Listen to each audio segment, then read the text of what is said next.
观众朋友，大家好，欢迎收看5月14公视台记台下晡新闻，我是陈怡珍。咱先来发今仔日的新闻重点。世界卫生大会5月17日在瑞士举办，咱台湾连续8档拢无受到邀请，卫福部同款的带团去交流，要争取观察员的身份。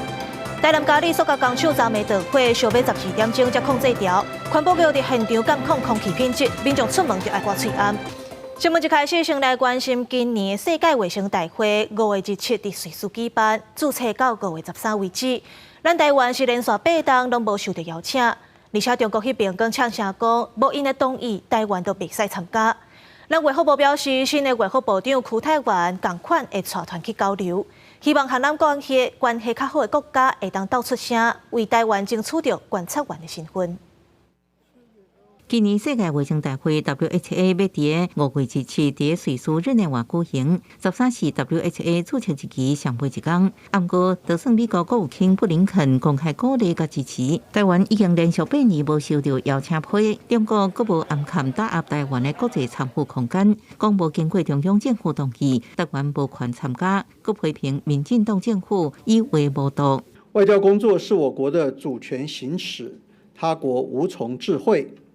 参与国际社会是我国身为国际成员的权利，从来不是寄望中国的善意，更无需对岸的同意，也不会在对岸打压下屈服。由邱部长来带着行动团过去日内瓦，就是跟国际社会再表达一下，应该把台湾加入世界卫生组织，还有WHO观察员的声音。卫福部表示，世卫行动团会伫日内瓦举办2场全球性论坛，继续向世界展现台湾工会贡献。面对中国一直咧打压的动作，南非希望新政府应找到两化新的交流模式。立委时直接表示，台湾会继续展现工会软实力。不管是打压，不管是竞争，不管是这个相关的一个互动，我想都持续。但是怎么样的接球，我想这就是新的政府应该要以新的名义来去跟对岸做交流。我们在场外，我们依旧能够展现台湾医疗健康政策的国家软实力，重要的国际参与，台湾绝对不会缺席。台湾虽然今年依然无受邀请，不过有期 WHA 伫5月17日讨论台湾申请加入世卫观察员的相关的代志。卫福部表示，行动团会提早到日内瓦甲理念同款的国家进行双边论坛，希望友好国家为台湾加入观察员来发声。记者综合报道。总统蔡英文今代上尾一届参加台湾治安大会，蔡总统强调，治安就是国安。台湾治安的产值，伫去年就已经超过700亿啊，明年有机会达到800亿的目标。那前一暗，蔡总统和前总统陈水扁参加同一场活动。陈水扁是有意无意讲，较早蔡英文是好看 Q 的，这款言论嘛，互外界的关注直下议题。给我们个最棒、最灿烂的笑容！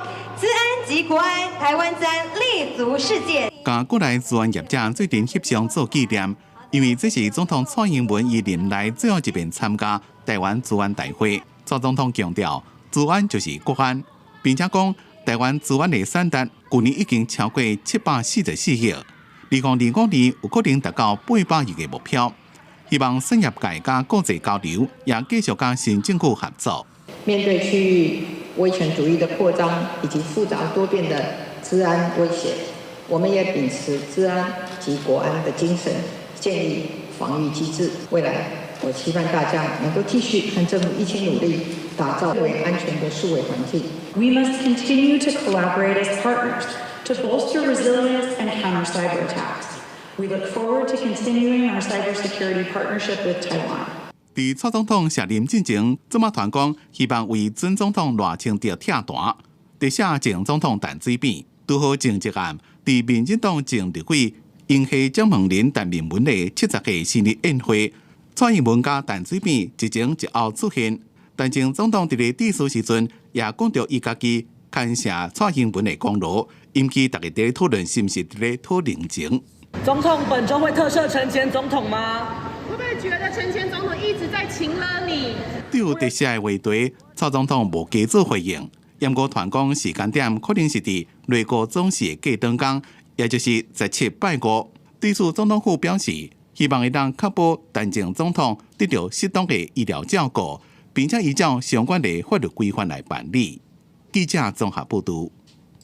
受到东北季风影响，今仔日早暗有较凉，虽望拜三温度会小可回升，不过拜四开始东北季风又搁会变强，时到各地头的高温会降至2度左右。北部地区温度上低是春无到20度。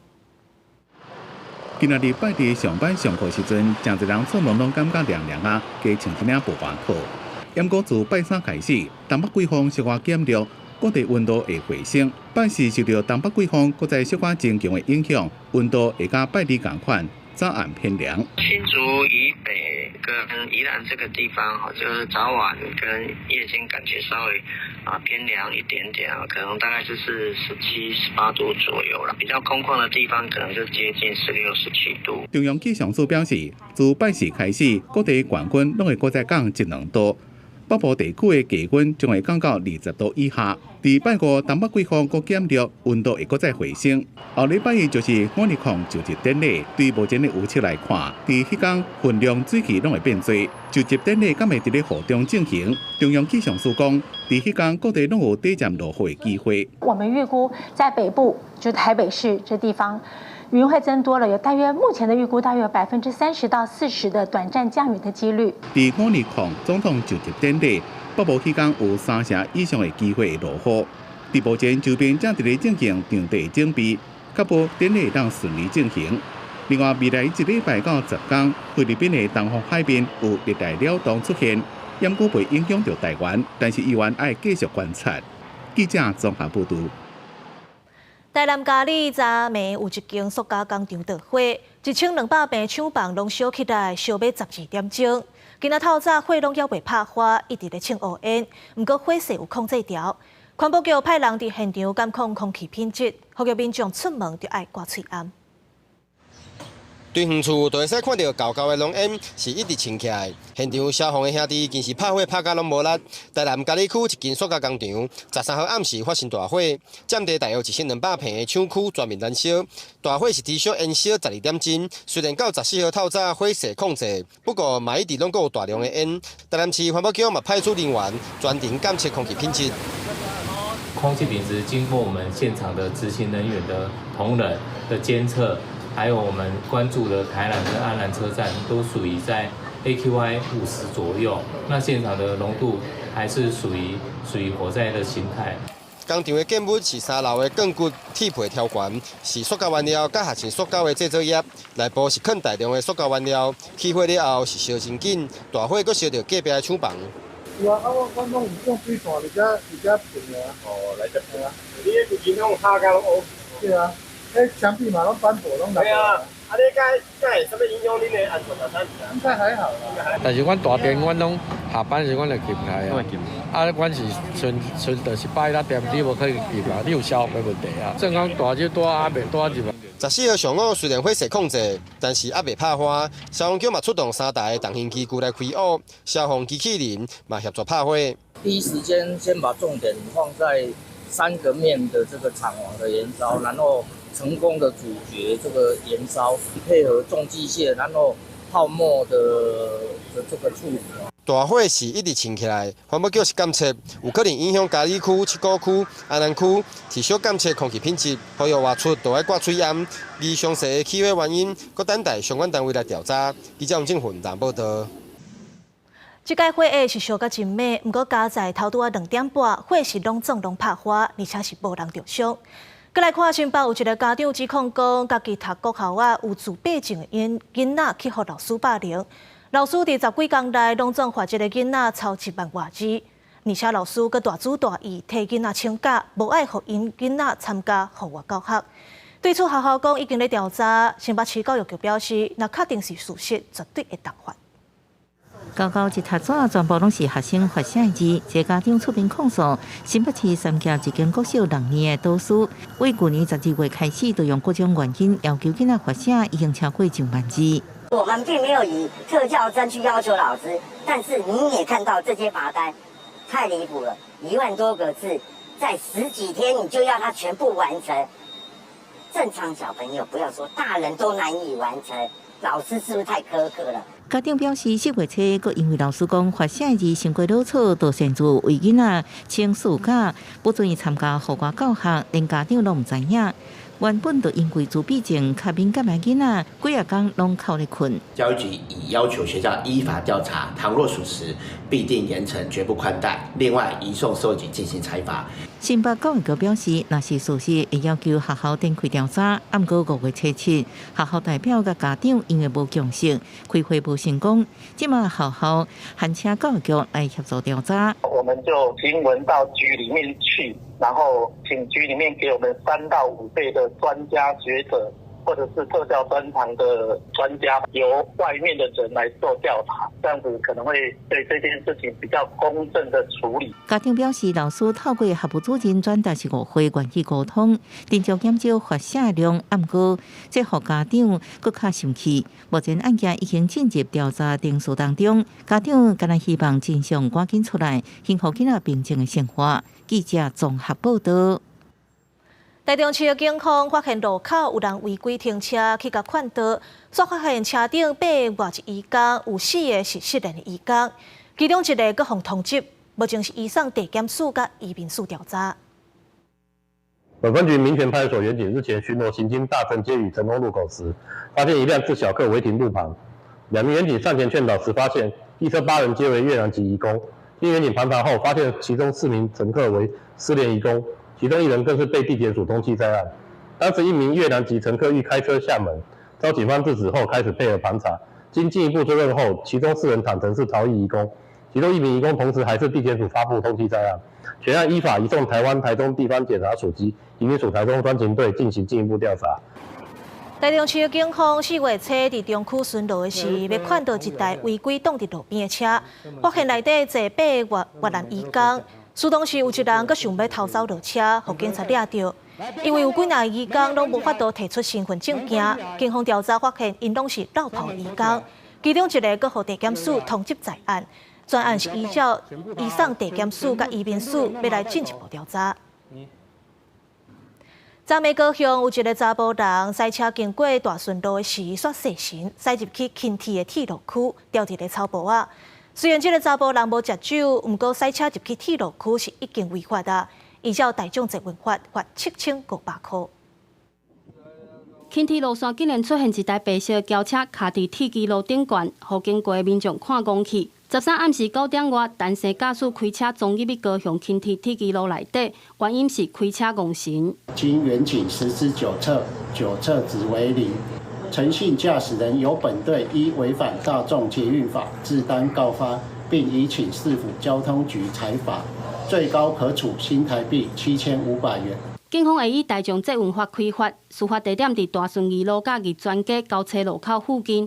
10时透早，阁会使看到铁基路内底的草埔，因为汽车撞入被风破坏的状况。附近居民无奈表示，唔拿汽车嘛，常常有人黑白走入去。人有时候不知道他也是站在那上面啊，我觉得他应该要有配套措施啊。多数拢卖啦，迄一半个啊，有诶唔知咧爱困呢。工程人员到场查看草埔风破坏的范围，准备备料修理。高捷公司表示会看损失状况，要求赔偿。高捷公司会针对现场设施损坏、复原以及人力动员等部分进行求偿。根据统计，轻铁今年初成营到即马，总共发生过14件交通事故，其中10件就伫咧大顺路段，多数拢是驾驶违规。高捷嘛提醒民众遵守交通规则，以免发生事故。记者陈凡武、柯正俊高雄报道。来关心国际消息，美国和菲律宾经加拄经界军演，顶礼拜煞过。今年菲律宾北边的小镇圣安娜是正做焦点，因为圣安娜本地是度假的景点，伫咧中国甲美国地缘政治相搭之下，这圣安娜战略位置都变甲真重要。伫菲律宾鲁松岛东北边所在正偏僻的圣安娜城，伊是以海沙坡瀑布火金高架桥场正出名。不过今年美国甲菲律宾年度联合军事演习的期间，却出现美军乌鹰直升机起降的军事画面，直接反映出伫咧中美地缘政治角力，一个中非南海主权争议愈来愈烈的情形下，甲台湾只敢若隔一个海，人口差不多35000人的圣安娜，战略位置的重要性已经大幅度增加。尤其是菲律宾主张黄岩岛是伫菲律宾的经济海峡内面，但是中国北京也讲，因拥有规个南海主权，所以也一直拢是双方冲突的焦点。Whenever a military power leaves, a vacuum occurs, and soon enough, the Chinese were taking over Scarborough Shoals, driving our fishermen away, and taunting and intimidating. 郑安娜当地海军基地。甲附近的老罗机场，拢是属于美菲强化防务合作协议之下所开放予美军使用的9个所在。不过，美军的禁止也引起当地无同的意见。但是因为圣安娜瓦郡台湾，就算是无美军禁止，也是可能会建立大国之间的军事冲突。当地灾害救助单位也开始为应应可能的台海冲突做出应变计划。但是在此同时，中菲的南海主权争端又有新的所在。菲律宾进前指控北京，敢若是要伫咧南海新兵搭屯海作陆做人工岛，并且公布海警队所翕的画面。但是北京方面则3是否认。菲方对中方的指责毫无根据，纯属造谣。近一个时期，菲方多次散布谣言，蓄意抹黑中方，试图误导国际社会，这种行径是徒劳的。菲律宾的海华警备队讲。新兵搭已经出现巡逻搭倒去的情形，有几60台中国的军舰、海警船、可可船，也有渔船伫咧新兵搭附近活动。菲律宾已经派船去这个区域监控，并且计划要长期驻守，预计中菲南海主权争议将会进一步升级扩大。公司新闻金元庆编辑。印尼西部的西苏门答腊省顶礼拜上大雨，做大水，甲火山岩拢冲落山，造成44个人死亡，15个人失踪。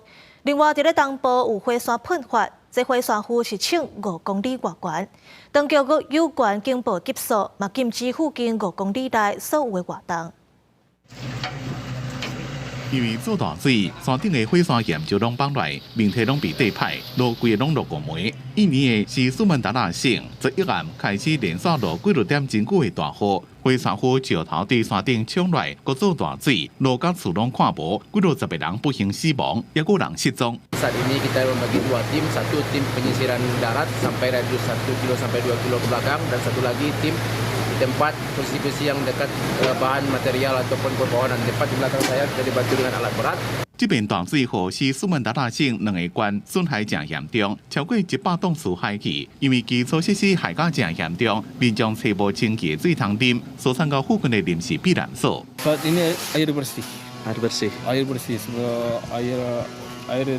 Air bersih di sini sementara mati. Yang nyala cuma di beberapa tempat. Jadi warga. 伫印尼东部的伊布火山13个喷发，不过火山辐条这边是喷在云内面，高度超过山顶5公里，好工在无造成人员伤亡或者是损失。Secara visual terlihat bahwa ada lontaran material pijar yang diperkirakan masih di dalam radius 3 km dan juga memang abu saat ini sedang mengarah ke arah barat。伊布火山是印尼上活跃的火山之一，去年喷发超过21000遍，平均是一天喷58遍。印尼火山调查局发声明讲，当地火山警报的状态提升到次管顶级，伫火山半径5公里内所有活动拢禁止。公司新闻陈伟林编辑。同款伫咧印尼，警方是查到一间制毒工厂，藏伫咧马里岛的度假村，4个嫌犯有印尼人、嘛乌克兰甲罗西亚。因为印尼法律严格禁止毒品，所以这寡嫌犯若互定罪，犯事是会判死刑。伫巴厘岛首府登巴萨，警方开记者会，甲穿感觉色犯人衫被逮捕的嫌犯抓出来。因一个是印尼籍，2个是乌克兰籍，另外一个是俄罗斯籍。Yang pertama tersangka inisial IV, ini adalah warga negara asal Ukraina. Yang kedua juga warga negara Ukraina, MV。俄罗斯籍的嫌犯主要是伫咧卖毒，警方讲是这个月伫咧杜吉高级的度假区登过一间别庄时阵，伫咧地下室发现2个制毒的工厂，查到几600公斤摇头丸的原料，一个种大麻照明加灌溉设备。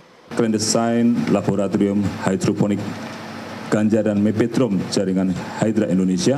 这边逮捕行动的线索是来自警方伫个4月点雅加达所查到的一个甲印尼上大毒枭普拉塔马有关的制毒工厂，并且掠到一位嫌犯了，顺这条线索查来遮。这边被掠印尼籍嫌犯是普拉塔马的会计，不参加过雅加达的制毒工厂，为了要闪避警方的追查，走到巴厘岛。伫咧伊租厝的所在被掠到时阵，还佫敲出6公斤俗称冰毒的正值安非他命。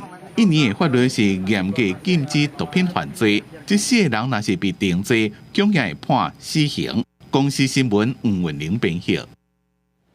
疫情解禁了后，真侪人拢会出国佚佗，也佫弄过危险的地形。公司新闻黄文玲编译。镜头转来到国内，前台北市长郭文哲因为北树科金华城甲台地公这3案去互拿力攻击。郭文哲是强调讲，甲所有的会议记录、甲音档拢传上网，代志都清楚啊。另外有议员佮亚康讲，这北树科咧招标的时，郭文哲本地要互新工征收改标规行后尾门，加在是互政风处夺落来。民众党表示，这是抹黑、地哥倒菜刀。人家是有牌照的估价师，说多少钱？那你们这些没有牌照的议员，你会比那个有国家证照的估价师，而且有议员讲，北树科招标案件道理，郭文哲对此作出回应。伫这份北树科金华城台地公案件一直互拿力伫咧攻击，民众党伫13开始连续3天，将会分别录3支影片直球对决。郭文哲强调，面对着调查态度拢同款，所有的会议记录、录音档会当全部拢放喺网络顶。因讲袂当选择性的公布，把所有的会议记录包括录音档全部上网公开，再来处理。再每天东凑一个西凑一个是怎么回答？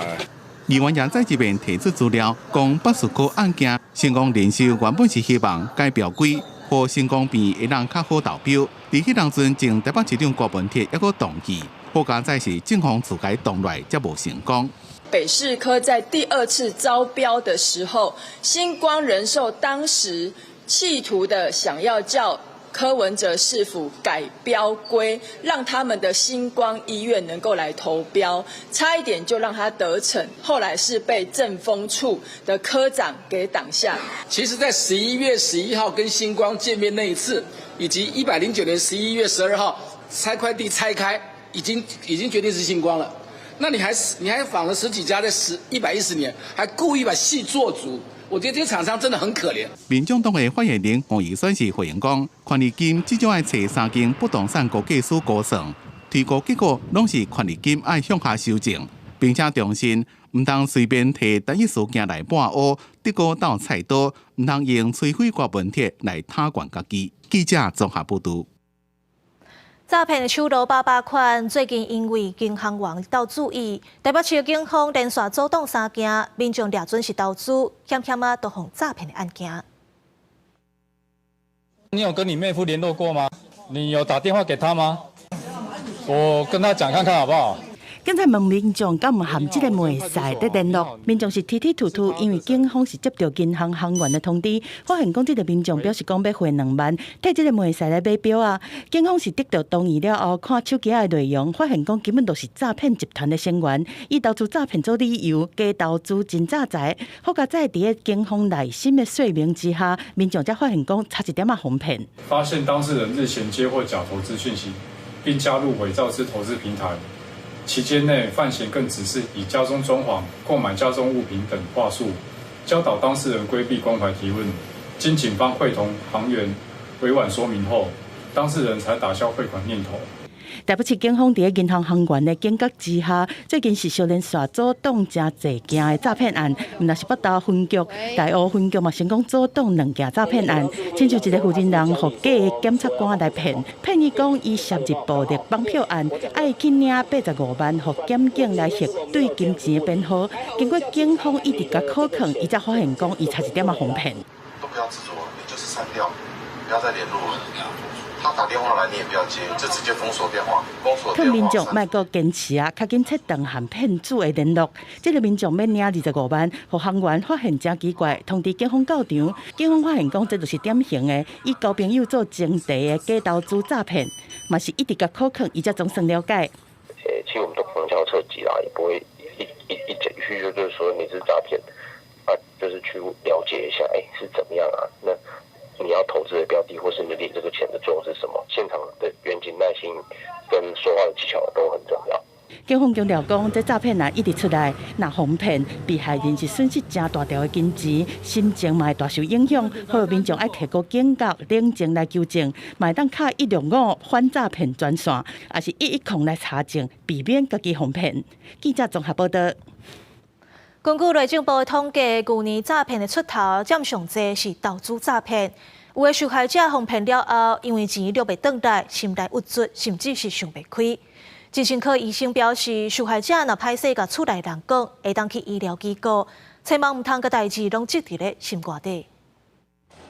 诈骗案件出头千万遍，根据内政部的统计，台湾去年诈欺案件总共发生37000多件，以投资诈欺31.13%上济。第二是 ATM 改图分期付款诈欺19.44%，网络买卖诈骗占12.34%排第三。诈骗的被害者唔但伤下包嘛伤心肝，有人互人骗去了后会感觉见笑、郁卒、不安、自责。有受害者个案的朋友表示，伊的朋友对外商公司退休，互人诈骗了后拢唔讲话。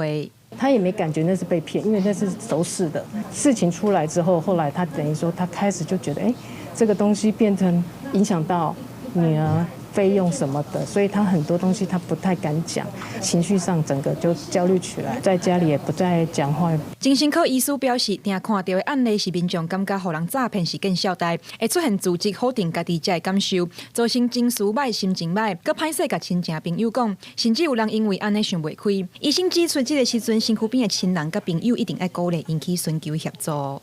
你可以用一些他，例如说身心上面的症状啊，你最近睡不好啊，用一些方式能够去请他来求助。那也许他对于一个你身心的亲朋好友不方便去讲他自己心里的事，可是他对于医疗是一个比较是第三方的机构，他就比较能够去讲出他心里的困难。另外，医师嘛表示，因为互人诈骗出现心理症头的人，较会出现情绪无稳定，有可能就会较歹斗阵，造成身躯边的人真困扰。亲友若是佮甲这边。颠倒是会来造成第二界的伤害。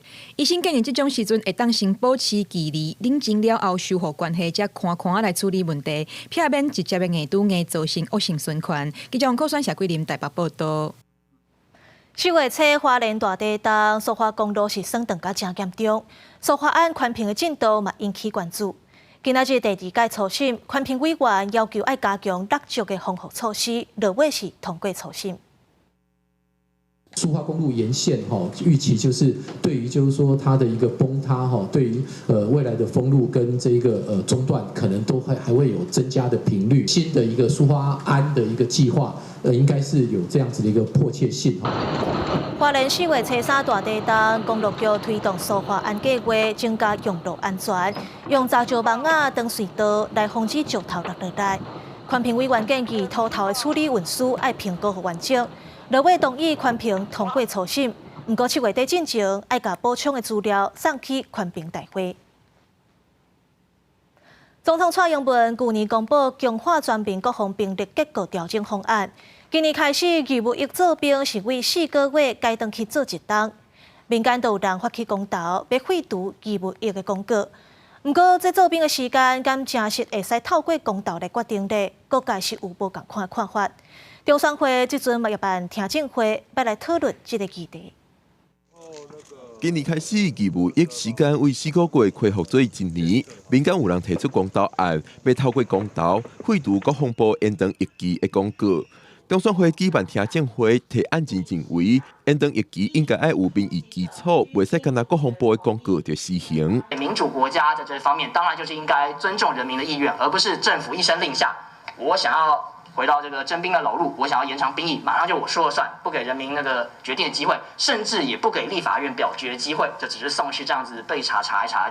但是有学者指出，按照公投法规定，牵涉预算、租税、薪俸甲人事事项是袂使公投。学者认为，反对延长兵役公投案违反公投法，是袂使公投。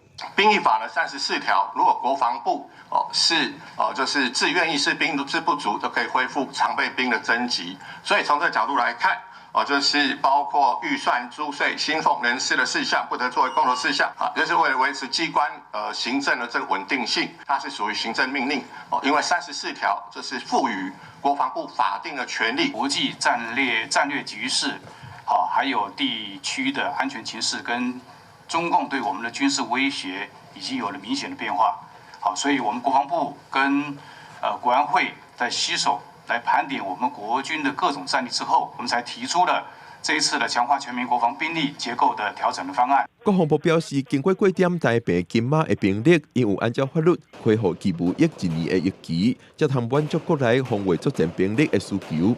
面对国际局势改变，国防部强调，国军结构组织改变是有必要的。这摆听证会结束了后，会由中选会委员会审议，搁再公布结果。记者郭林耀凯台北报道。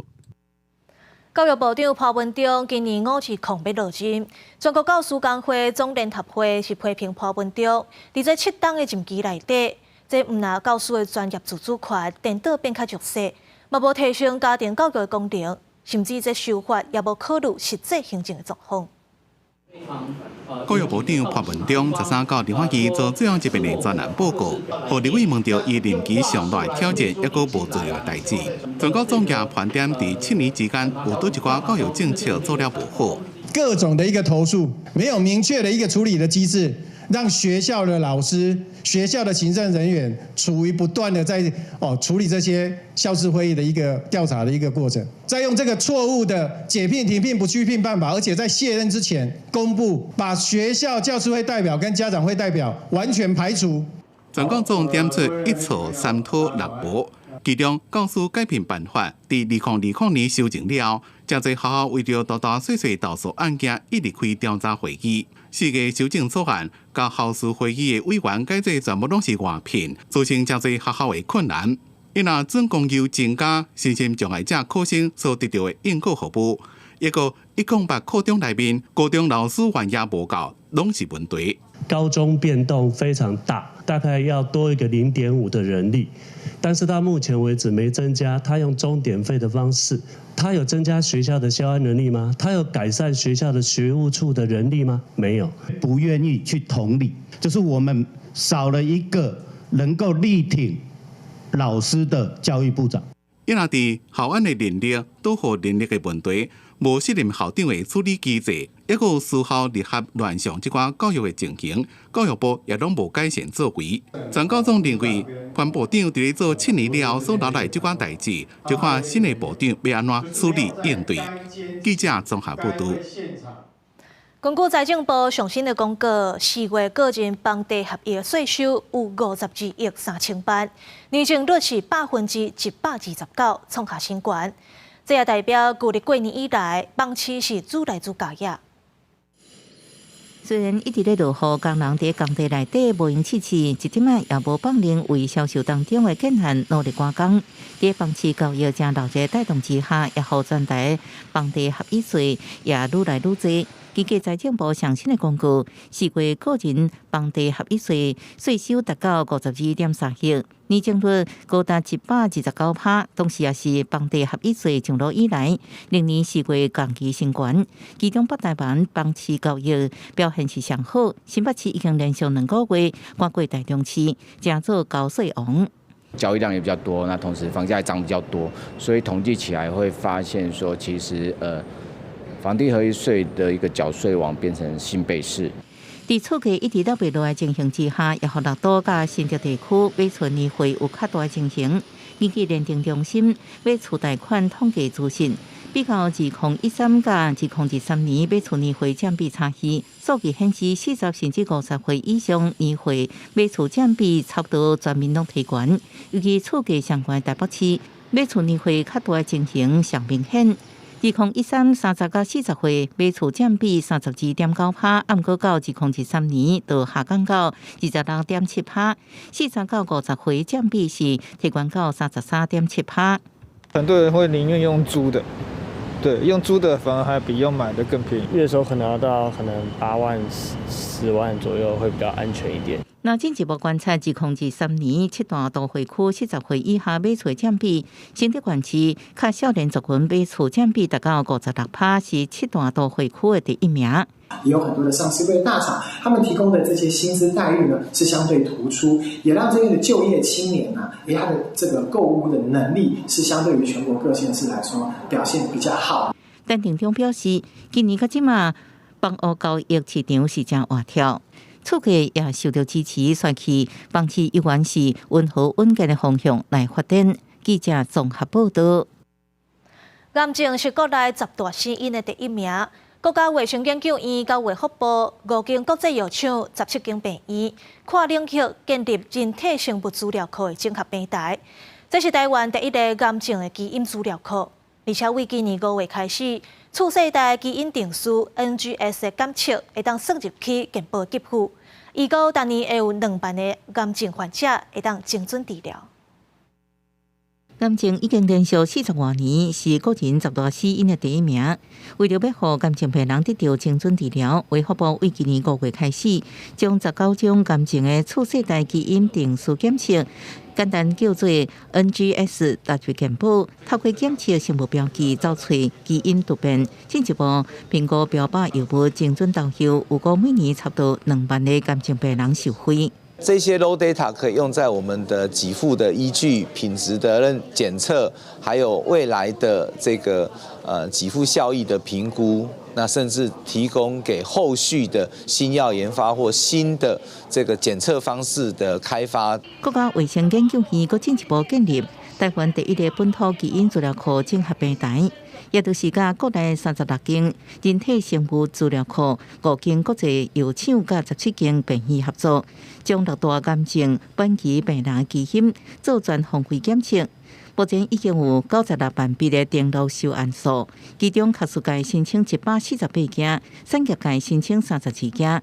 毋但因协助癌友得到上好的治疗，也加速癌症新药的研发上市。我们可以提供我们台湾本土这样的一个数据。除了嘉惠我们国内的患者以外，那我们希望背上这样的一个基础，可以跟国际有更多的这个接轨。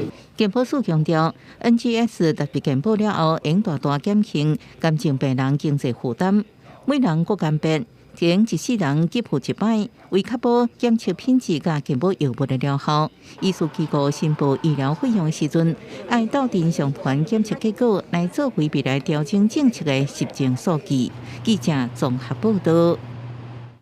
台中基站的卫生所长期欠卡手，毋但有7个卫生所9大拢无医生，阁有一寡卫生所护理师照顾病人的比例是超过标准。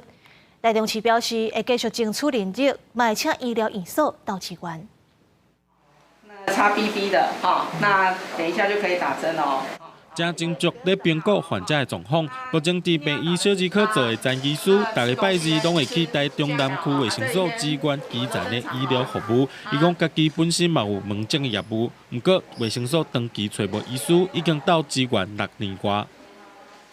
因为他们在找寻医师的还是有一定的困难度，所以我们还是愿意出来支援。就是有点相挺的味道。对。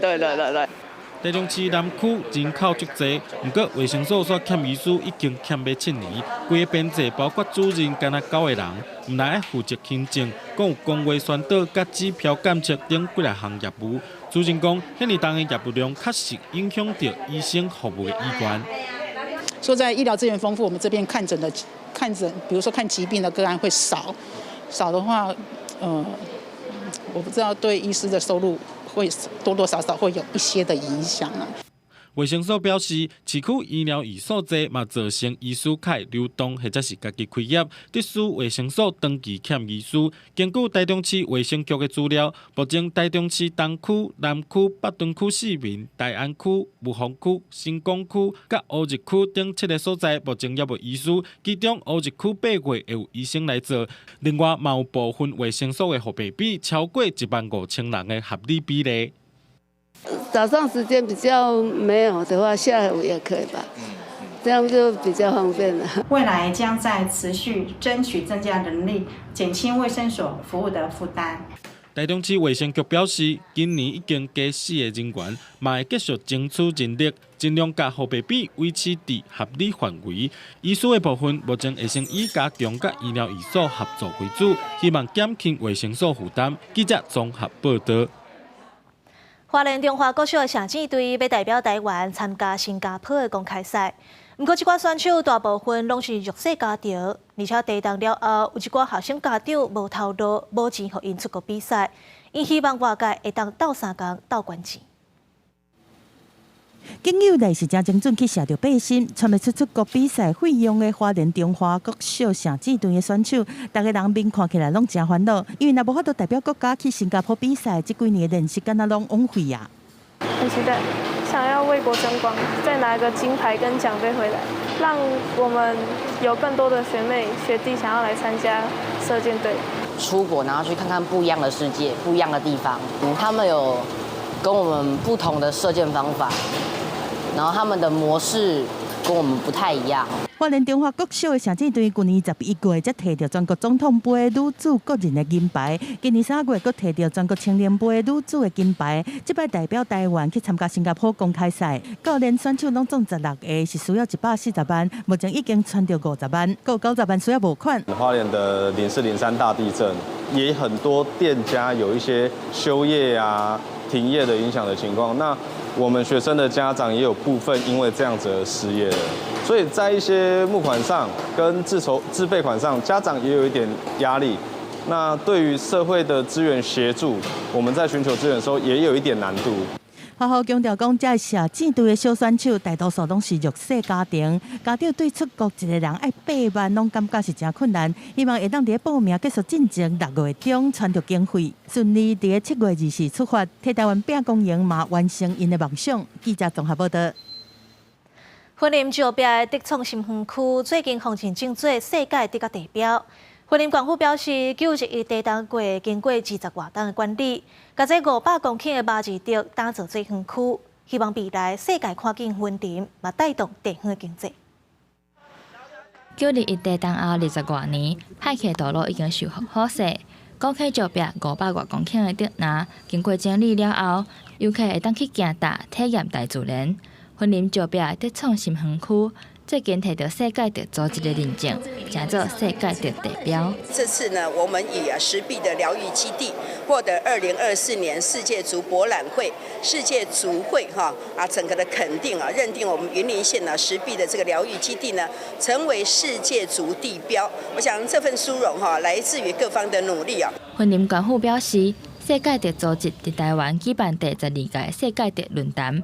顶个月底结束了后，有去参访云林石壁的森林基地，体验用竹笋来做料理，用竹仔来做手工艺等等，对云林竹仔的各项产业是真肯定。上游、中游、下游，我们应该如何来努力从森林方面、加工制造的一些科技的提升它是有产业的，也有学术面向竹产业基地成为世界的竹地标之地，那我想我们会维护这样的一个珍贵的天然资源，让古坑乡的美好与大家共享。云林县府讲，竹地标的认定会当予世界看到云林，未来嘛继续推广竹仔的产业，阁会透过石壁森林基地来甲国际进行旅游观光的合作，促进地方经济发展。记者王伟雄云林报道。 今年5月到10月是台湾石龟生态季节。今年海保署发现一只追踪12年的石龟，今年是伊第5届回来屏东的小琉球放卵。海保署嘛替伊斗一粒卫星发报器，希望透过定位，会当更较了解伊迁徙的路线，佮有生态地。 大家是围伫石龟边仔，要替伊装卫星发报器，希望会当追踪未来石龟的下落甲生卵的地点。这只石龟是第5届回来屏东小琉球，也是今年第1只生卵的石龟。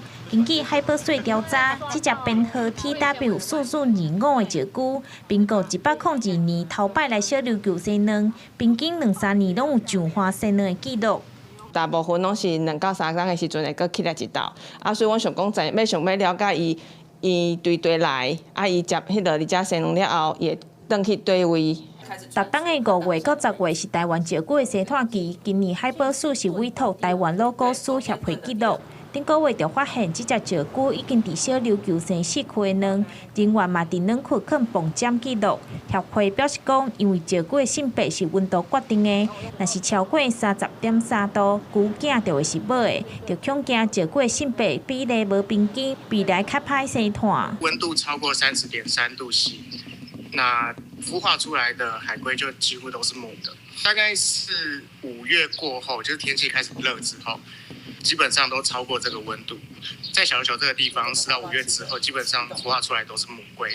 海保署表示讲，目前已经替12只海龟曾发报去追踪，2只有生的，10只是靠山受伤的。这是头一届伫小琉球替生卵的石龟曾发报去。海保署嘛呼吁民众，若是发现石龟当咧生卵，也是发现有卵窟，千万唔通挖近搅扰。记者张义辉、屈兆勇高雄报道。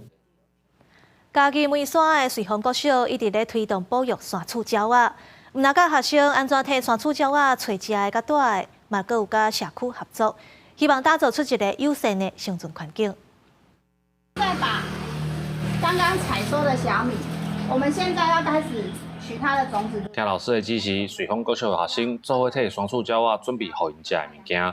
嘉义县梅山乡的瑞丰国小配合社区的山厝鸟仔保育基地，设计山厝鸟仔的保育课程，要互囡仔了解家己的故乡有啥物珍贵的鸟仔。咱阮学校设计的三麻雀的课程，主要就是要互囡仔会使去了解咱的家己的故乡有啥物珍贵的鸟仔，会使甲伊唤醒因对家己故乡的迄种关怀。瑞丰国小指出，囡仔学习照顾山厝鸟仔的知识。毋但替山厝鸟仔做鸟仔show，阁向社区讲农药对山厝鸟仔的危害。保育基地表示，透过这几档的拍拼，瑞丰的山厝鸟仔已经大大增加。农药里面有一些有毒的成分，会让它身体一些结构混乱，而导致它找不到家、找不到一些食物而死亡。我在算鸟，从一开始的第1年的66只，到第2年88只，到96只，到去年的107只，所以其实它数量是绝对在增加的。对，那我算的数量是在我们家同一时间算到的鸟，也就是说瑞丰村绝对不止这个数量。种西啊用素更互山厝鸟仔有通食，人造的鸟兽嘛为查改做更较耐用的塑胶，这拢是为着要照顾用要绝种的山厝鸟仔。瑞丰国小表示，囡仔透过观察甲照顾的过程，毋但学着生态环境的知识，嘛对故乡的土地甲特色增加更较侪的认同。记者林慧婷嘉义报道。5月18是国际博物馆节，文化部和各地博物馆办记者会，打算要伫博物馆节的前后推出侪活动，包括文艺、历史、各有科技等等的内容，希望会当提供丰富的学习经验，让民众更较了解台湾和世界的事事行行。阮会了解即马世界上咧流行的思想啊、贴啊，还佫有发生的大代志。所以讲你来参加文化讲就会就当知影遮的物件。因为以1920年代台湾文化协会的背景，各部民众参加活动，了解真实世事。这是5月18国际博物馆节启动记者会的表演。对时代改变，博物馆已经对单纯的收藏研究变做融入咱生活的空间。拜二文化部和故宫甲各地博物馆等等，要伫5月18国际博物馆节前后办这次活动，展览招民众来体验。就算是文物藏品的研究，也要用多元的视角来探索。另外，为着要鼓励这次国内外游客会当来视博物馆，台湾博物馆嘛和天星饭店合作，到5月18之前拢有提供免费公车通坐，嘛有准备无共博物馆的立体卡片，要送予民众做伴手。因为饭店的贵宾不一定会到博物馆来，这种的合作就是讲会当拓展这个博物馆的参观的人口在记者会当中，文化部部长苏铁嘛宣布要投入1.6亿来成立建筑文化中心，以台湾博物馆天道部的第20号建物来做基地，未来会成做国内第1个建筑博物馆，希望会当为台湾的建筑脉络留下研究甲记忆。我想台博馆很辛苦在不断的波折当中我们事实上还是选择了我们铁道部20号这个建物仓库作为台湾建筑文化中心的基地，这个已经是确定。那钱也所着落，我们将投入1亿6千万元好，那刚刚台博馆跟我讲说，他们会努力在2026年来开幕。为着要吸引民众进入博物馆，文化部串联台湾各地300多间博物馆，也有地方文化馆，要办各种活动，包括文艺、历史，也有科技等等的内容，希望会当提供丰富的学习体验，让民众更加了解台湾和世界的事事行行。记者卢尚珠、郑俊佑台北报道。台南市文化局推动台语头一届甲成大的台文系台语师资班合作，和学生加入去社区兼台语诗甲时代交流。日到暝，听你录唱讲过去。斗个感情，你吟诗一句一句讲出爸仔囝之间的点点滴滴。成大台文系师资班学生轮流上台发表，大家听甲真入耳。台语诗对古典诗走向现代诗，即阵侪学生甲作品摕来社区做交流。学生讲以文会友，毋若历史经验，时代嘛，佮参大家做伙探讨，甲歪出去的语音找倒转来，对因未来教学有帮助。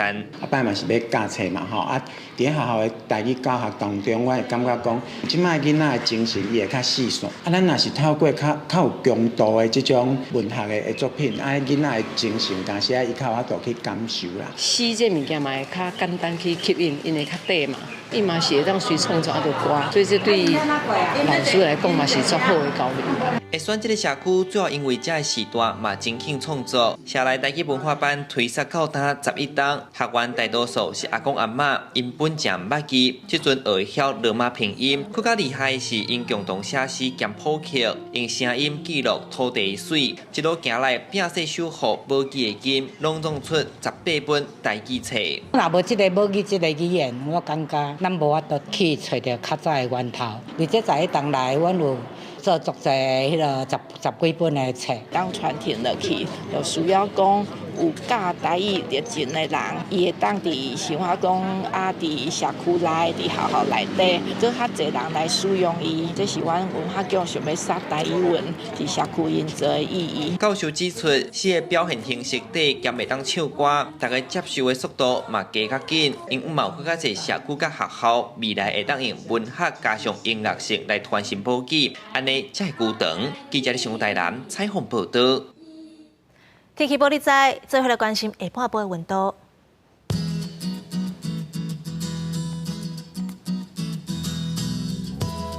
北部地区22度到26度，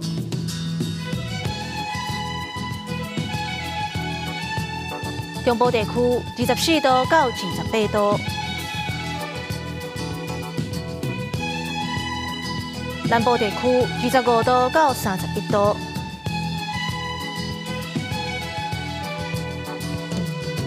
东部地区22度到27度，